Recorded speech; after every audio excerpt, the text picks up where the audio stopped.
berada di talian menerusi Google Meet ketika ini, Profesor Datuk Muhammad Fazil Abdul Rahman yang merupakan penolong Naib Chancellor UNIMAS bersama dengan saya menerusi Google Meet. Prof, terima kasih bersama dengan Astro Awani. Pertama sekali mungkin reaksi dan juga cerita yang mungkin Prof boleh kongsikan. Mungkin ada pengalaman peribadi dan juga bagaimana sosok serta karakter Tun Taib Mahmud ini serta peranannya kepada negeri Sarawak terutamanya, Prof. Baik, Assalamualaikum warahmatullahi wabarakatuh. Terima kasih Aris kerana memberi peluang untuk saya memberikan sedikit perkongsian mengenai Allahyarham Tun. Saya secara peribadi mengenali Tun sejak tahun 90-an lagi sewaktu UNIMAS mula ditubuhkan. Sejak itu hubungan baik saya dengan Tun Abdul Taib Mahmud menjadi semakin erat. Sebenarnya kami berkongsi juga minat yang sama, iaitu meminati filem-filem dan juga lagu-lagu Allahyarham P. Ramlee. Banyak yang kami berkongsi mengenai kisah-kisah P. Ramlee dan sebagainya. Ini adalah dari segi hubungan baik selain daripada berbincang mengenai aspek-aspek lain yang lebih penting. Saya ingin menumpukan ataupun memberikan gambaran mengenai apa yang telah diperkatakan juga oleh rakan saya tadi, Dr. Nufsi Melaya, bahawa Tun Taib ini adalah merupakan seorang pemimpin yang amat memberi penekanan dalam konteks saya sebagai seorang pendidik di universiti dalam dunia pendidikan. Dengan kata lain, pada saya berpandangan bahawa Tun Taib Mahmud ini tahu bahawa untuk memajukan sebuah negara, untuk memajukan sebuah negeri, terutamanya Sarawak yang pada satu ketikanya agak ke belakang, ia memerlukan pakar-pakar, teknokrat, profesional yang boleh membantu untuk memacu kejayaan negeri Sarawak terutamanya, dan yang pada waktu itu mungkin di awal kepimpinan beliau seawal lewat 20-an sewaktu beliau menjadi Ketua Menteri Sarawak. Visi yang telah disasarkan iaitu pertama untuk membangunkan Sarawak dan juga memastikan bahawa Sarawak tidak ketinggalan daripada negeri-negeri lain, terutamanya di Semenanjung. Antara penekanannya pada waktu itu adalah dengan memberi kelebihan kepada anak-anak Sarawak untuk mendapat pendidikan, akses pendidikan kepada mereka bagi membolehkan ini dijadikan sebagai satu saham masa depan kepada kerajaan dan juga rakyat negeri Sarawak. Dan pada hari ini, kita lihat usaha yang telah dilaksanakan oleh Tun Taib tidak dapat dinafikan lagi melalui lahirnya begitu ramai profesional di kalangan anak-anak Sarawak. Dan saya sendiri yang sudah pun menetap di Sarawak selama 30 tahun merasakan bahawa segala usaha dan inisiatif yang dilakukan oleh Tun Taib ini ternyata telah membuahkan hasil yang amat baik. Dengan kita lihat Sarawak sudah berkemampuan pada hari ini untuk melahirkan anak-anak jati Sarawak yang mentadbir dan menguruskan hal ehwal Sarawak baik daripada segi dalam negeri maupun di luar negeri. Saya terus terang mengatakan bahawa pendekatan yang telah dibuat oleh Tun Taib terutama dalam sektor pendidikan ini menampakkan hasil yang amat jelas, dan pada hari ini kita lihat sebelum itu juga ada usaha-usaha yang telah dibuat oleh ketua-ketua menteri terdahulu daripada beliau, tetapi sewaktu beliau mengambil alih tampuk pemerintahan menyaksikan lebih banyak langkah-langkah drastik, berani dan juga langkah-langkah yang melihat ke depan, jauh ke depan telah dilaksanakan oleh beliau dalam pelbagai sektor. Dan sudah tentu investment yang paling berharga sekali di dalam apa juga perkara, pelaburan yang paling berharga sekali dalam apa juga perkara dalam kehidupan ini adalah melalui sektor pendidikan. Kita tahu bahawa dalam kita memartabatkan masa depan keluarga ialah melalui pendidikan dan kita berjaya menjadi orang cemerlang, dan begitu jugalah saya rasa pemikiran Tun Taib pada waktu tersebut adalah untuk memastikan bahawa Sarawak ini akan terus maju makmur, di mana yang kita lihat pada hari ini ianya tidak boleh lari daripada kepentingan untuk memastikan bahawa sektor pendidikan itu adalah antara perkara yang perlu diberi titik beratkan. Dan pada hari ini kita melihat seperti mana yang juga disebut oleh rakan-rakan saya tadi, wujudnya pelbagai universiti swasta, dan yang paling menarik bagi saya adalah perjuangan beliau bersama pemimpin-pemimpin lain untuk menuntut supaya negeri Sarawak diberikan sebuah universiti awam. Maka terbinalah Universiti Malaysia Sarawak pada tahun 1992 dan kita lihat kemajuan Universiti Malaysia Sarawak pada hari ini sudah hampir sebanding dengan universiti lain. Itu adalah berkat visi yang telah ditetapkan oleh Tun Tahir. Saya masih ingat kali pertama saya datang ke Kota Samarahan, saya bertanyakan pada diri di mana kotanya, kerana pada waktu tersebut kita lihat di kawasan Kota Samarahan diliputi dengan hutan. Tetapi apabila saya berbual dengan Allahyarham Tun, saya memaklumkan kepada beliau mengenai bagaimana Kota Samarahan kini sudah benar-benar menjadi kota. Mungkin Allahyarham sudah dapat melihat ke depan, jauh ke depan, bahawa Kota Samarahan yang diilhamkan untuk diletakkan Universiti Malaysia Sarawak itu akan benar-benar menjadi sebuah kota yang makmur dan progresif satu hari nanti. Dan ternyata pada hari ini kita melihat kedudukan Samarahan sudah jauh lebih berbeza dan maju ke depan. Dengan wujudnya Universiti Malaysia Sarawak, persekitarannya pun telah meningkat dan taraf kehidupan semakin meningkat di kawasan berkenaan. Dan dengan kata lain, masyarakat di kawasan tersebut terutamanya telah dapat dinaik tarafkan kehidupan mereka. Begitulah visi seorang tokoh yang kita lihat mempunyai iltizam dan keazaman untuk membangun sebuah kawasan daripada sebuah kawasan yang diliputi hutan yang tidak pernah diduga oleh sesiapa saja akan maju pada hari ini menjadi sebuah benar-benar kota ilmu yang menempatkan berbagai sektor keilmuan seperti IPM dan sebagainya. Dan itulah visi yang telah disasarkan oleh Allahyarham.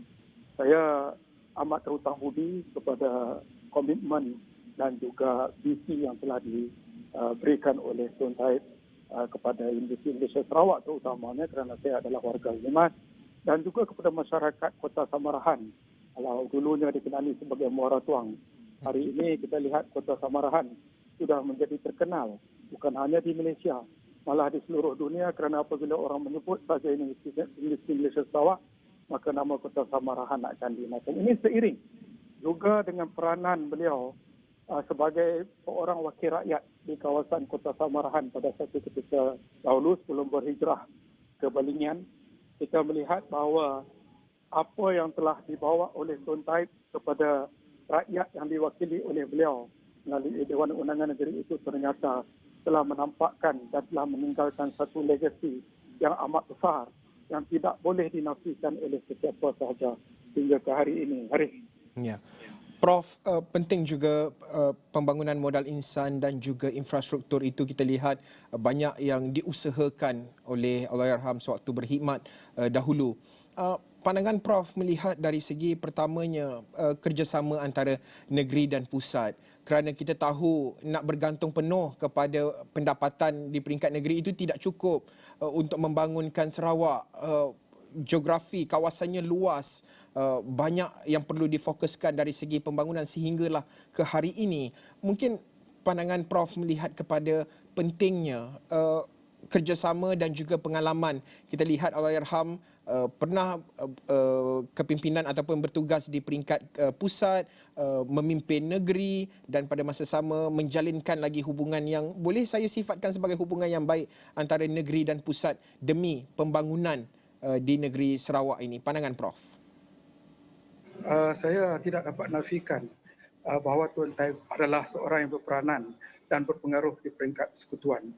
Dan saya juga harus nyatakan bahawa saya mendukung penuh usaha yang sedang dilaksanakan pada waktu ini dan telah dilaksanakan baik oleh Tun Tahir ataupun Premier pada hari ini, kerana saya dengan lantang dan juga banyak memberikan pandangan melalui komentar dan penulisan saya di dalam akhbar yang menyatakan perlunya usaha-usaha ke arah memertabatkan perjanjian MA 63 yang telah dijanjikan even sewaktu Tun Tahir dahulu perlu diperkasakan, diberikan nafas baru dan harus tidak dipinggirkan lagi mengenai apa juga persetujuan yang telah dilaksanakan. Saya juga faham bahawa Tun Tahir telah terlibat juga secara tidak langsung atau langsung sewaktu memikirkan mengenai MA 63 sama ada melalui bapa saudara beliau Allahyarham Tun Abdul Rahman Yaakob Dan sudah tentunya perkara-perkara yang telah digariskan di dalam MA63 itu sangat dekat di hati beliau.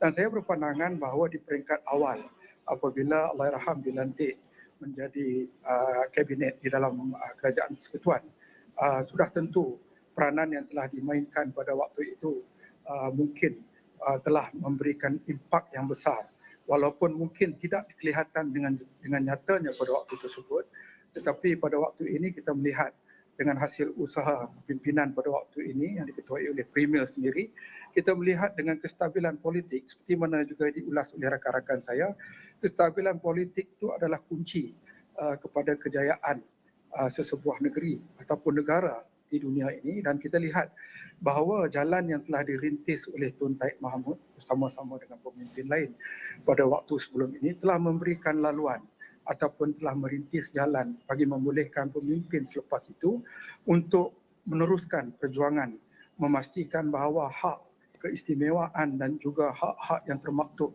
di dalam MA63 seperti mana yang dijanjikan itu bukan hanya dapat dilaksanakan tetapi dilunaskan. Tidak ada makna lagi pada waktu ini untuk dibincangkan mengenai MA63 yang telah digariskan even sewaktu Tun Taib lagi, tapi waktu ini adalah waktu kita ingin melihat bahawa segala perjanjian itu ditunaikan dan dilaksanakan serta dilunaskan. Dan saya berpandangan juga bahawa hubungan baik yang telah dihasilkan oleh Tun Taib pada waktu tersebut telah memastikan bahawa kelangsungan hubungan baik antara kerajaan negeri dengan kerajaan pusat itu berterusan. Maka tidak heranlah kita lihat pada hari ini sudah tentunya kerajaan negeri masih dalam keadaan tertentu walaupun berlainan ideologi politiknya memberi sokongan kepada apa juga cadangan untuk menubuhkan kerajaan perpaduan. Dan semangat untuk mewujudkan kerajaan perpaduan yang disokong oleh kerajaan Sarawak ini adalah diambil daripada semangat perpaduan yang wujud di negeri Sarawak. Seperti mana yang saya dapat lihat sepanjang berada di Sarawak, bahawa Sarawak adalah antara satu model negeri yang sangat-sangat baik dari segi perpaduan antara kaum terutamanya. Dan kita melihat bahawa Tun Taib sepanjang hayatnya sentiasa bercakap mengenai perlunya kesepaduan antara rakyat bagi memastikan sesebuah negeri itu kukuh. Dan setelah perpaduan itu wujud, maka kestabilan politik akan wujud. Dan tidak heran hari ini kita melihat apa juga perkara-perkara yang telah diterapkan di kalangan rakyat Sarawak, terutamanya mengenai toleransi kaum dan sebagainya, menghasilkan satu keputusan yang sangat baik apabila kerajaan Sarawak membuat keputusan untuk mewujudkan sebuah parti yang bersifat negeri melalui GPS. Dan kita lihat pada hari ini GPS amat kukuh dan sangat stabil. Dan pengukuhan ini bukan memberi kelebihan hanya kepada ahli-ahli politik. Ia sebenarnya harus dilihat melampaui kelebihan ahli-ahli politik itu, iaitu kelebihan kepada negeri Sarawak itu sendiri. Dan kita seperti mana yang juga disebut tadi, kestabilan politik di Sarawaklah pada hari ini yang membolehkan lebih kuat kita membuat apa-apa juga tuntutan mengenai hak-hak dan peluang yang saksama yang harusnya diberikan yang merangkumi juga MA63. Jadi kaitannya dengan apa yang telah disasarkan dan telah dirintis oleh Tun Taib Mahmud sewaktu beliau menjadi Menteri Persekutuan dan hubungan baik yang telah dijalin sehingga ke hari ini telah membolehkan segala perbincangan dan tuntutan yang dibuat itu tidak bersifat confrontational. Saya yakin bahawa apa yang dibuat tidak bersifat confrontational tetapi bersifat lebih kepada rundingan. Dan seharusnya kerajaan persekutuan memberi pengiktirafan atas segala usaha dan juga hak yang dituntut. Ya, dan Prof, saya juga percaya hasil diplomasi itu juga dan juga sebagai seorang mentor melahirkan dan protoje-protojenya arwah Tok Nan kita lihat, dan pada ketika ini Abang Jo sendiri itu sebenarnya membuka langkah yang baru kepada Sarawak, terutamanya dalam kita lihat emerging economy seperti hydrogen, CCUS, banyak sebenarnya perkara yang sedang dan berusaha dikecapi oleh Sarawak. Prof, insyaAllah dari semasa ke semasa kita akan terus bersiaran untuk berkongsi pandangan. Ya, Prof. Saya ada satu lagi. Ya, silakan, Prof. Kalau boleh dibenarkan. Ya, silakan. Satu rahsia yang ramai orang tidak tahu, tapi bila Tun tak ada baru saya boleh cerita. Ya. Silakan, Saya Prof. terkejut suatu hari sewaktu saya duduk dengan Tun di satu majlis. Tun telah panggil saya untuk duduk di tepi beliau. Saya berkongsi sedikit kisah ini dengan beberapa orang tokoh, tetapi bukan semua, tapi hari ini saya ingin kongsikan. Yang paling mengejutkan saya, Tun pernah bertanya saya sewaktu di hujung khidmatan beliau sebagai Ketua Menteri Sarawak, soalan yang paling bonus yang pernah saya terima daripada Tun sepanjang hayat ialah siapa yang you fikirkan terbaik untuk menggantikan saya sebagai Ketua Menteri. saya tidak dapat lupakan peristiwa tersebut sehingga ke hari ini kerana saya amat terkejut kerana saya tahu Tun adalah seorang yang sangat sekretif dalam politik, jarang berkongsi dan minta pandangan. Tetapi apabila bertanyakan pada saya soalan tersebut, saya mengakui saya terkedu. Tetapi selebih daripada itu saya tak boleh ceritalah, setakat itu saja, Arif.